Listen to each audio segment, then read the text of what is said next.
What they may not realize is that information from different networks or even their friends can be linked, building up a surprisingly rich picture of their identity. It's like a domino effect, Christie says, who will present the research at the Black Hat Security Conference in Lost Wages this weekend. It has become truly difficult for us to tightly seal our personal information. Your picture is now a number. Federal court rules human genes, not Levi's genes, human genes can be patented. The United States Court of Apples, the Court of Appeals, Court of Apples. That is from an episode. And if you, can I be honest? Can I tell you the truth about something about me? Okay? I am a joke stealer. Okay? Now, every now and then I come up with something on my own pretty good. But I steal jokes. If I hear a good one, it's mine. I remember an episode. Let's see if who remembers this. I remember an episode of a TV show called, what was it? Green Acres. And the story was this lawyer, Oliver Wendell Douglas, leaves New York, takes his Hungarian wife, and moves out to the sticks somewhere of Hooterville, and wants to farm out there. Well, he's being informed. His Hungarian wife, who gets everything mixed up, writes him a message because he got a phone call because they're going to have the county fair, and they wanted him to be a judge of the apple pies or whatever. But she writes it down. He reads it. He's being asked to be a judge of the Court of Appeals. But it was really the Court of Apples. I just remembered that. The United States Court of Appeals for the Federal Circuit ruled in a 2-to-1 decision Friday that human genes can be patented because the DNA extracted from cells is not a product of nature. The Bible study that I did yesterday, it is already posted on visitbethelchurch.com. It is already posted on, I think, I'm going to check. I know you can get it at visitbethelchurch.com. I'm going to check here real quick. purebiblestudy.com. Let's see if it's been posted there yet. Let us look. Yes, it's there, Pure Bible Study, and it will be posted on the, and that was something that Judy had asked me earlier today, was where's the Watchman broadcast? Well, we had intended to post all 3 of our weekend seminars, but the video quality was not good enough, and so I'm probably going to redo those videos and post them later. But I did instruct Jazz to post the Pure Bible Study from yesterday. I even gave it a little Watchman intro on there, on the Watchman video broadcast thing, because I thought it was a really, really great study of the Millennium Temple. You ought to see what this thing is. It's neat. But the temple, remember, the temple of God is the human body, and God does not dwell in temples made with hands. And so literally our bodies are not created with the hands of men. We're not made with hands. However, pieces of paper tell me that the genetic scientists are working on building their own temples, complete with DNA that does not belong to God. It belongs to them. The Court of Appeals said that human genes can be patented because the DNA extracted from cells is not a product of nature, which literally means God. The court held that Myriad Genetics can patent 2 human genes used to predict the risk of breast and ovarian cancer in women. You see, it always starts out with, we want to help people. We want to cure diseases. We want to make sure that you shall not surely die, is where this is going. And so anyway, it overturns a previous decision by a federal district court in March 2010, but the court ruled that the method used to determine a patient's risk of cancer was not patentable. So get this, and I've said this before, and I'm going to say it again. Let's say that you are a cancer patient, And in a lab somewhere at this facility, the gods of genetics have a little DNA thing that they can give it to you, and it'll alter your DNA so that it'll cure your cancer. Well, that sounds good. Okay?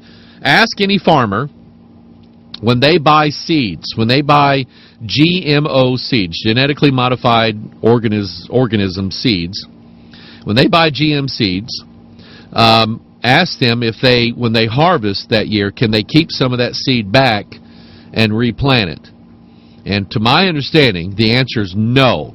They don't own the seed. Monsanto and Dow and whoever else owns the seed, and they got to buy it all over again the next year.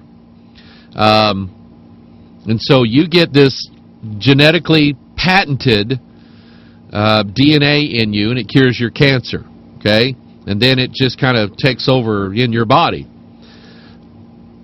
You don't belong to you anymore. You have in you the property of the genetics company. They own it. You're their slave. This portion of the Pastor Mike Online broadcast is brought to you by Isis, the perfume created for a princess, now available for you. That's Princess, imagine that. It's Princess Diana. Okay? Diana and Isis are the same person. It says, as one of her favorite fragrances, Isis was admired and worn frequently by the princess. Now, for the first time, you can share in the elegance of this royal fragrance. Isis was designed for Diana to capture the fleeting essence of white rose and violet. Renowned master perfumer William Owen III created Isis for Diana, Princess of Wales, as Owen of London has created fragrances for the royal family for generations. And now you can have it. And it's only 1.7 ounces for $45. That's all it costs. No big deal. Let's see, what else we want to go to here? We're just having barrels of fun.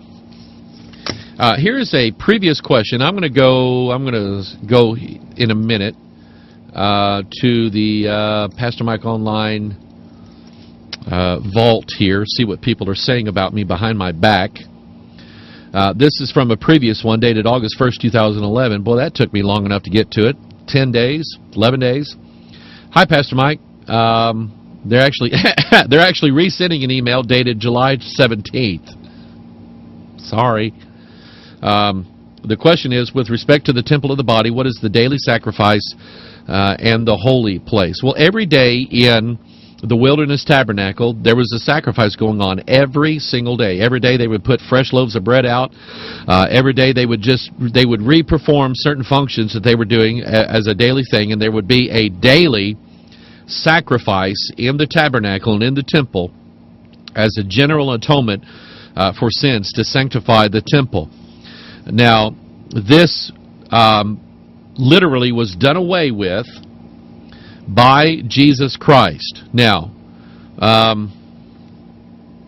can I posit a theory without you going, that Mike Hoggard's stupid, I'm not going to listen to him no more? Can I just throw something out here? It's a question in my mind. Is it okay that I have a question? Is it okay that I question the standard run-of-the-mill pre-tribulational, premillennial concept? I'm not saying it's false doctrine. I'm saying, is it okay for me to ask a legitimate question? This guy's asking a legitimate question, and people ask questions all the time saying, I don't understand this from the Bible. We know there was a daily sacrifice. We know Christ did away with that. He abolished it. How? By becoming the one sacrifice for sins. Daniel chapter 9 is this notion that the Antichrist is going to come along and he's going to make a 7-year peace agreement with Israel. So I'm not kidding you. Every time Israel pops up on the news, people are going, rapture, we're going to be raptured, get ready. Okay, honey, get the kids. Okay, every time that happens. And every time they start talking about, signing an agreement with Israel, Palestine or whatever, people go nuts over this. So they say, see, the book of Daniel says that Antichrist is going to sign a 7-year peace agreement with Israel. He's going to break it. I don't know that that's what that says. Let me read the scriptures.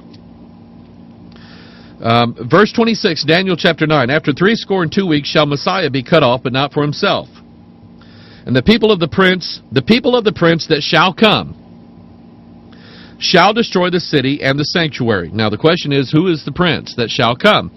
The assumption is maybe it's the Antichrist, okay? The people of not the prince that shall come. The prince is not going to destroy the city. It's the people of the prince that shall come. So it mentions 2 men here in this verse, the Messiah and the prince. Messiah shall be cut off, but not for himself, and the people of the prince that shall come shall destroy the city and the sanctuary. And the end thereof shall be with a flood, and unto the end of the war desolations are determined. Now verse 27 says, he shall confirm the covenant with many for 1 week, and in the midst of the week he shall cause the sacrifice and oblation to cease.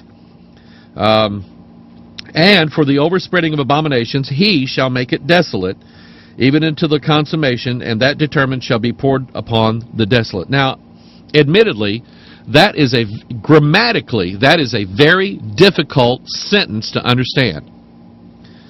The question in my mind is, in verse 27, who is he that confirms the covenant with many for 1 week? And where do you get